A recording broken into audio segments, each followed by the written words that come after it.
Two possibilities present themselves. The disillusioned hero can let his former mediator point out another object for him, or he can change mediators. The decision does not depend on psychology nor on freedom, but like so many other aspects of metaphysical desire, on the distance separating hero and mediator. When this distance is great, we know that the object has little metaphysical value. The prestige of the mediator is not involved in particular desires. The god is above the vicissitudes of existence. He is unique and eternal. Don Quixote has many adventures, but there's only one Amadis. Madame Bovary could go on changing lovers endlessly without ever changing her dream. As the mediator draws near, the object is very closely linked with him, and the god's divine image is at stake, so to speak. The failure of desire can now have repercussions beyond the object and provoke doubts concerning the mediator himself. At first, the idol trembles on its pedestal. It may even collapse if the disillusionment is great enough. Proust described the fall of the mediator with an extraordinary wealth of detail. The event is truly a revolution in the existence of the subject. All the elements of this existence seem drawn to the mediator as if to a magnet. He determines their hierarchy and even their meaning. Thus, we can readily understand why the hero does all he can to put off an experience which is bound to be very disruptive. When the narrator is finally invited by the Guermantes, after longing in vain for the invitation for several years, he experiences the inevitable disappointment. He finds the same mediocrity, the same cliches as in other salons. Can it be that the Guermantes and their guests, these superhuman beings, get together to talk about the Dreyfus affair or the latest novel, and moreover to talk of them in the same terms and the same tone as other people?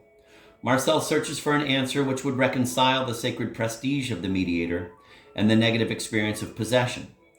He almost manages to convince himself that first evening that it is his presence which has profaned and interrupted the aristocratic mysteries whose celebration cannot be resumed until he leaves.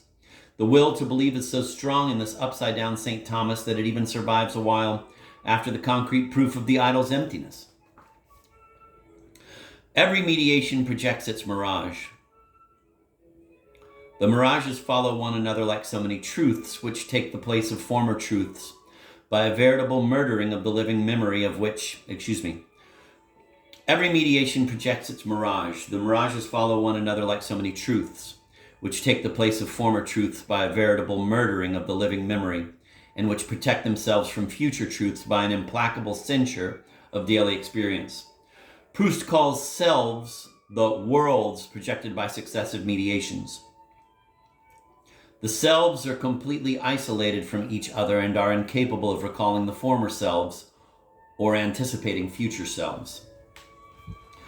The first signs of the hero's fragmentation into monadic selves can be seen in Stendhal.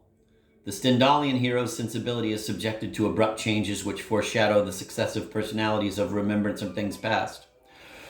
The personality of Julian Sorel remains an unbroken unity, but this unity is threatened at the time of that temporary aberration which is his love for Mathilde. In Proust, life loses definitively the stability and unity which was ensured by the permanence of the divinity in previous novels.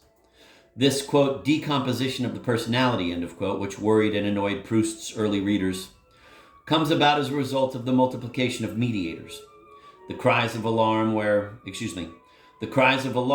perhaps only partly justified. As long as the mediator is remote, and therefore unique, the hero maintains his unity. But this unity is composed of lies and illusions.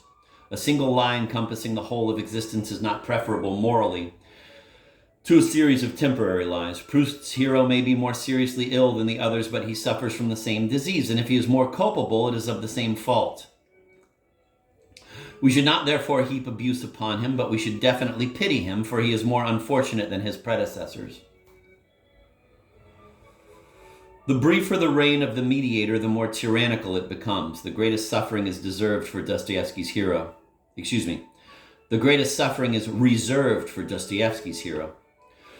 The underground man's mediators succeed one another so rapidly we can no longer even speak of distinct selves. The periods of relative stability separated by violent crises or intervals of spiritual emptiness, which we have seen in Proust, are supplanted in Dostoevsky by a perpetual crisis. The elements which in the other novelists are arranged in a permanent or temporary hierarchy are now in a state of chaos.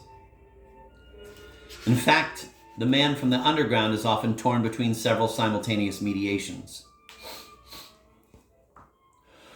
He is a different person every moment of his existence and for everyone he is with. This is the polymorphosis of the Dostoevskian being, which has been pointed out by all the critics.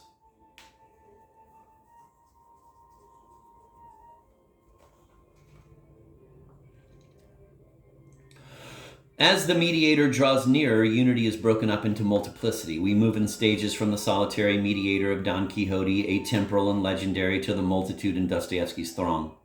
The 5 or 6 models among whom, according to Stendhal, the fine society of his time was divided. And the multiple selves of Proust are the stages of this downward march. The demon of the possessed is called Legion, and he takes refuge in a herd of swine. He is both one and many. This atomization of the personality is the final stage of internal mediation. Many writers have taken note of this multiplication of mediators. In his last novel, Der Comet, Jean-Paul takes his inspiration from Don Quixote. His hero, Nicolas Marggraf, quote, like an actor, exchanges his soul for another's, end of quote. But he is incapable of sticking with the chosen role, and every time he reads a new book, he changes his mediator. Jean-Paul's novel, however, explores only certain aspects of imitative desire in the 19th century. The mediators remain distant. In Stendhal, Proust, and Dostoevsky, it is on the level of internal mediation that the number of models increases, and it is in internal mediation that the profoundest meaning of the modern is found. Beginning with Proust, the mediator may be literally anyone at all, and he may pop up anywhere. Mystical revelation presents a constant danger. A chance encounter along the promenade at Baalbek decides Marcel's fate. One glance at the little band is enough to cast a spell on him. Quote, if by chance I did catch sight of no matter which of the girls, since they all partook of the same special essence, it was as if I had seen projected before my face in a shifting diabolical hallucination a little of the unfriendly and yet passionately coveted dream which, but a moment ago, had existed only where it lay stagnant for all time in my brain, end of quote. Proust's no matter which becomes so automatic in Dostoevsky that it provokes a farcical horror. In this case, as in others, Dostoevsky presents us with the truth of the Proustian experience in an exaggerated form. The underground man, like Marcel, succumbs to the other's prestige and suffers an attack of ontological fever in public. In both cases, the hero finds he is in the presence of a dream which is hostile yet passionately desired. If we read carefully, we find that the two novelists reveal identical structures. The unknown officer, finding the underground man in his way, simply takes him by the shoulders and removes him. Proust's narrator is not himself the object of the little band's mistreatment, but he watches Albertine jump over the head of a terrified old man, and he identifies with the victim. Proust and Dostoevsky describe in the same way the mediator's arrogant bearing as he forces his way through the crowd. His disdainful indifference to the insects swarming at his feet, the impression of irresistible strength which he makes on the fascinated spectator. Everything in this mediator reveals a calm and serene superiority of essence which the miserable victim, crushed and trembling with hatred and adoration, tries in vain to steal. As the mediation becomes more unstable, the yoke grows heavier. Don Quixote's mediation is a feudal monarchy which is sometimes more symbolic than real. But the underground man's mediation is a series of dictatorships as savage as they are temporary. The results of this convulsive state are not limited to any particular area of existence. On the contrary, they are totalitarian. The empty eclecticism, the passing infatuations, the increasingly transitory fashions, the ever more rapid successions of theories, systems, and schools, and this acceleration of history which excites us these days are, in Dostoevsky's eyes, just so many converging aspects of the evolution we have just traced. The underground is a disintegration of individual and collective being. Dostoevsky alone describes for us a phenomenon which must, however, be considered in the framework of history. We must not see in it, as some of the Russian novelists' admirers do, the sudden revelation of an eternal truth which previous writers and thinkers had all missed. Dostoevsky himself envisaged the polymorphosis of his characters historically. The temporal advent of the underground mode of existence is stressed by Prince Mishkin in a passage of The Idiot, tinged with excruciating irony. Quote, people of long ago, and I swear I've always been struck by this, were very different from people of our time. They were like another kind of human species. In those days, man had, as it were, one idea only. Our own contemporaries are more nervous, further developed, more sensitive, capable of following 2 or 3 ideas at the same time. Modern man is broader, and it is this, I would say, which prevents him from being a single, unified being as in past centuries, end quote. That, of course, reminds me of in Notes from Underground, where he says, expanded consciousness is a disease. Dostoevsky summarizes in one sentence the whole road we have traveled, starting with Cervantes' hero, who is steadfast in his loyalty and always identical with himself. We gradually come down to the underground man, a human rag soaked in shame and servitude, a ridiculous weather vane placed atop the ruins of Western humanism. Thus, the most diverse forms of triangular desire are organized into a universal structure. There's no aspect of desire in any novelist which cannot be linked with other aspects of his own novel and with all other novels.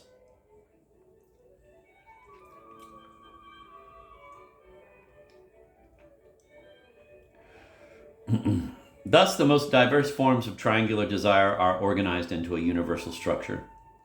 There is no aspect of desire in any novelist which cannot be linked with other aspects of his own novel and with all other novels.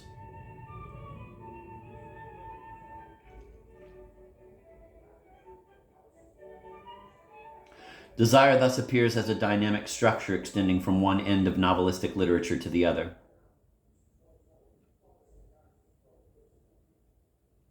This structure can be compared to an object falling in space whose shape is always changing because of the increasing speed given it by the fall. Novelists situated at different levels describe this object as it appears to them. Usually they have only a suspicion of the various changes it has undergone and will yet undergo. They do not always see the connection between their own observations and those of their predecessors. The task of revealing that connection is incumbent upon a phenomenology of the novelistic work. This phenomenology just does not have to observe the divisions between the various novels. Moving freely from one to another, it attempts to espouse the very movement of the metaphysical structure. It seeks to establish a topology of imitative desire. Chapter 4, Master and Slave. Metaphysical desire is eminently contagious. Sometimes it is very hard to detect this quality, for desire follows the most unexpected paths in order to spread from one person to another. It gains support from the obstacles we set in its way, from the indignation it arouses, from the ridicule we try to heap on it. I'm going to repeat that. Metaphysical desire is eminently contagious. Sometimes it is very hard to detect this quality, for desire follows the most unexpected paths in order to spread from one person to another. It gains support from the obstacles we set in its way, from the indignation it arouses, from the ridicule we try to heap on it. On several occasions, we see the friends of Don Quixote imitate his madness in order to cure him. They rush after him, put on disguises, invent 1,000 different distractions, and gradually reach the same heights of extravagance as the hero. This, for Cervantes, is the moment of reckoning. He pauses a moment and pretends to be astonished at the sight of these doctors who are just as rabid as their patient.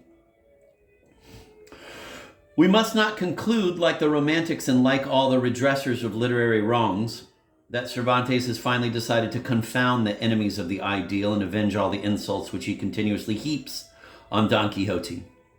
One of the arguments supporting the Romantic interpretation is the obvious lack of sympathy Cervantes feels for all who try to cure his hero.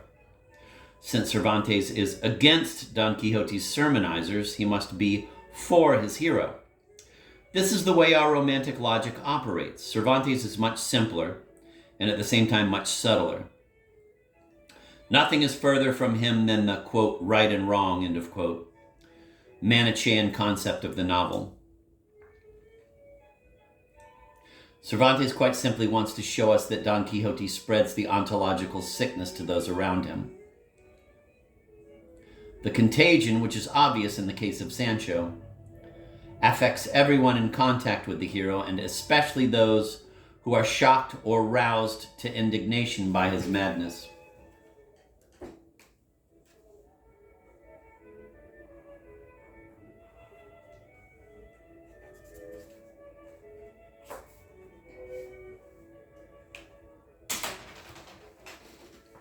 I'm going to reread that. We must not conclude, like the Romantics and like all redressers of literary wrongs, that Cervantes has finally decided to confound the enemies of the ideal and avenge all the insults which he continuously heaps on Don Quixote. One of the arguments supporting the Romantic interpretation is the obvious lack of sympathy Cervantes feels for all who try to cure his hero. Since Cervantes is against Don Quixote's sermonizers, he must be for his hero. This is the way our Romantic logic operates.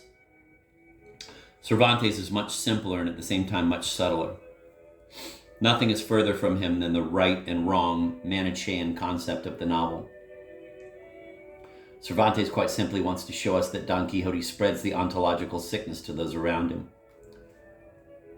The contagion, which is obvious in the case of Sancho, affects everyone in contact with the hero, and especially those who are shocked or roused to indignation by his madness. The university graduate Samson Carrasco takes up arms as a knight only in order to restore the unfortunate gentleman to his lost health, but he begins to take the game seriously even before Don Quixote unseats him. Quote, "I don't think there is anyone more insane than my master," end of quote. Samson's squire remarks, quote, "For in order to restore another knight to his lost senses, he has become insane himself, and is off in search of something which, when he finds it, might clout him one on the snout," end of quote. The squire proves a good prophet. Carrasco resents the humiliation suffered at the hands of Don Quixote.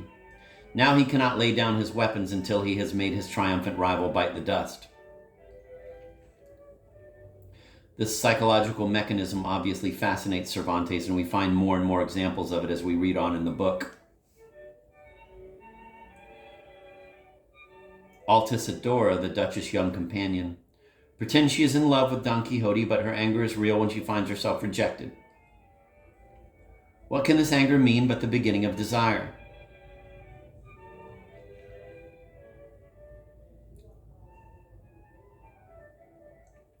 The truly diabolical subtlety of the ontological sickness provides the clue to numerous episodes. We can particularly understand why the clumsy imitation of Avellaneda and the success of the first part become a capital theme in the second part of Don Quixote. The ambiguous nature of this success is marvelously typical of Don Quixote. The book's popularity spreads the knight's name and the account of his exploits to the farthest boundaries of the Christian world. The possibilities of contagion multiply. The supreme imitator is imitated.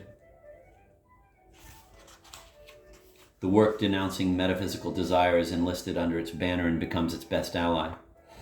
What would Cervantes say if he could read the delirious interpretations which have appeared one after another since the end of the 18th century? What would we have said about Chamizo, Unamuno, or Andrés Suárez? And the novelist suggests ironically that when he thinks he is denouncing the ontological sickness, perhaps he too bears some resemblance to all the good Samaritans who rush at Don Quixote's heels along the road of folly.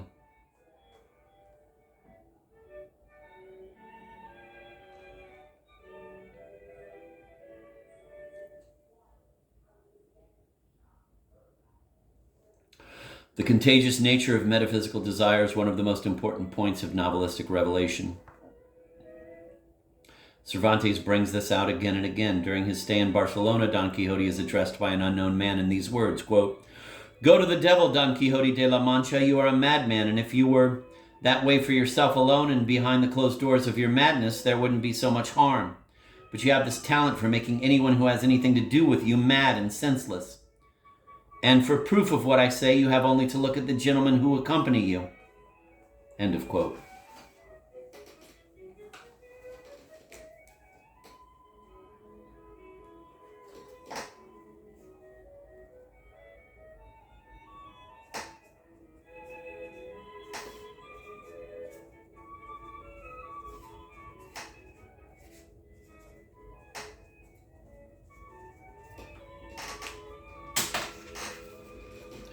Don Quixote is not the only character of Cervantes whose desire is contagious. Anselmo and Lothario provide another example of this strange phenomenon.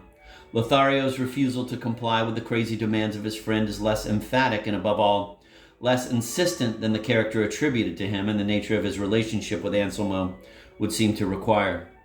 Lothario succumbs to a sort of giddiness.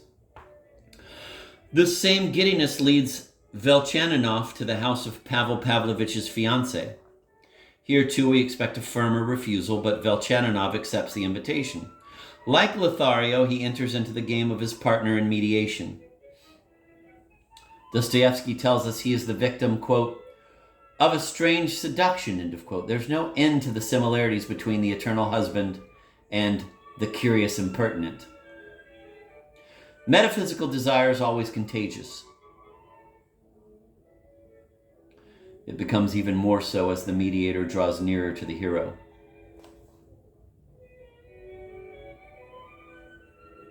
Contagion and proximity are, after all, one and the same phenomenon. Internal mediation is present when one catches a nearby desire, just as one would catch the plague or cholera, simply by contact with an infected person. Vanity and snobism obviously can flourish only in well-prepared ground, at the heart of a previously established vanity or snobism. The nearer the mediator comes, the more extensive are the ravages of mediation. Collective manifestations outweigh individual manifestations. The results of this evolution are infinite and appear only gradually. In the world of internal mediation, the contagion is so widespread that everyone can become his neighbor's mediator without ever understanding the role he is playing. This person who is a mediator without realizing it may himself be incapable of spontaneous desire. Thus, he will be tempted to copy the copy of his own desire. What was for him in the beginning only a whim is now transformed into a violent passion. We all know that every desire redoubles when it is seen to be shared. Two identical but opposite triangles are thus superimposed on each other. Desire circulates between the two rivals more and more quickly, and with every cycle it increases in intensity like the electric current in a battery which is being charged.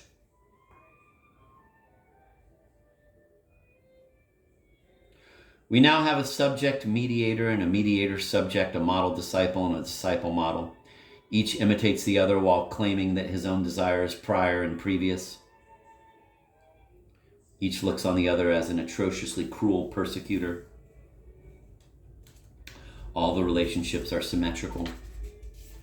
The two partners believe themselves separated by a bottomless abyss, but there's nothing we can say of one which is not equally true of the other. There is a sterile opposition of contraries, which becomes more and more atrocious and empty as the two subjects approach each other and as their desire intensifies.